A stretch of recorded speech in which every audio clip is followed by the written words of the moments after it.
And next up we'll look at container edges. Now container edges is interesting because what this means is if we have an effect going towards the top of our container. So in this case, as this approaches the very top, usually you might get some clipping. Now my sim doesn't really get up to the ceiling too much because I've got like velocity drag to slow it down. But as it gets close, before it begins to dissipate, we can see basically that let's enable my display for a second. Alright, so we can see that it's pretty close, so I just need to adjust this to be a bit stronger. But basically we have the container edges here, and this means I can make it a box or a sphere or spherical. So if I set this to box, it's not going to do anything right away. If I turn on strength, or sorry, if I activate this and pull this up, as we can see, my effect begins to fade away.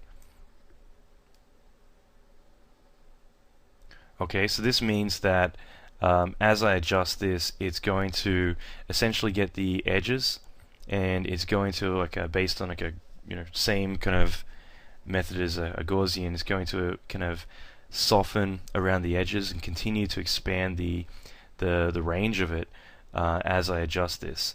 And it means that if I had like a sim that was really good, but there's just a little bit of clipping on the edges, and I'm like, this took me like a day or two to simulate, and I don't want to resim just because it clips on the edge, I can get this fall off and adjust it. And it means around the edges it's going to fade away. So this is really good because it allows it to soften the edges, so that way they become they fade away, they never really clip visibly on the edges.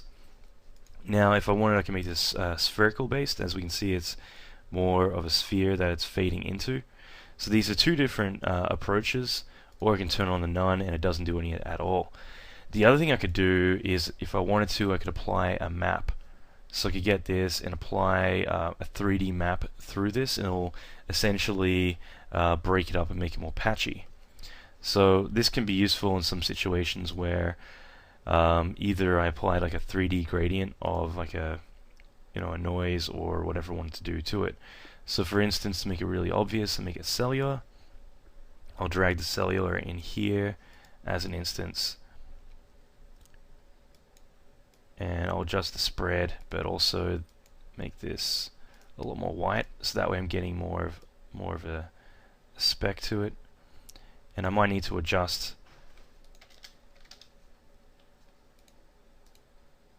my size of this, but this essentially is a really neat way for me to be able to break up the pattern. And you'll need to play around with it, but essentially these are just techniques to kind of roughen it up more. Personally, I never really ever use the map. However, it is useful in certain situations to be able to soften out the edges here. So it's good to know it's there. Another one that's really useful, and it won't show up in your preview, but you can say soften edges near objects.